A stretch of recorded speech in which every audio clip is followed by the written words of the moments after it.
民政及青年事務局修訂建築物管理條例，早前諮詢業界之後，話有多項問題需要釐清。即日開始展開為期1個月嘅公眾諮詢。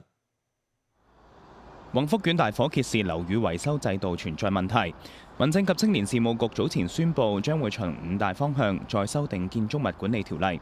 局方3月已經展開諮詢，收集初步意見，最新話有超過20個問題需要解決，即日起展開1個月公眾諮詢。需要釐清嘅問題包括，當局早前建議大型維修工程採購需要按單位工程價格決定業主大會法定人數、親身投票門檻，但係有意見反映或者會增加舉行業主大會嘅難度。局方徵求公眾意見，需唔需要設分級制，同埋金額較少嘅採購需唔需要親身投票等等。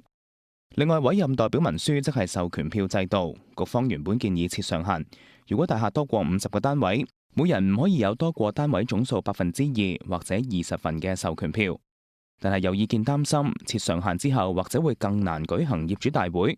一啲日常服務合約會議，例如係保安、清潔等等，唔涉及集資，業主未必會抽時間出席。局方希望收集意見，並且建議超出嘅授權票點樣處理。局方亦都計劃只係容許業主親屬或者係同一屋苑其他業主等等擔任獲授權代表，但係有意見認為施加限制對海外或者唔常住嘅業主帶嚟不便。局方徵求公眾意見，需唔需要設限？香港除咗自用物業之外咧，有好多投資物業嘅。我哋避免咗啲圍標啊，或者係俾人壟斷咗個大會嘅情況之後咧，可能有機會就犧牲咗一啲咧國際嘅投資者。收到咁窄嘅時候咧，我個人覺得就冇咁嘅需要嘅。只要個業主係識佢，佢又覺得呢個人係可以喺呢次業主大會被授權之後發揮到功效咧，我覺得就合適㗎啦。好多業主咧都覺得如果設一個授權票嘅上限咧係應該嘅。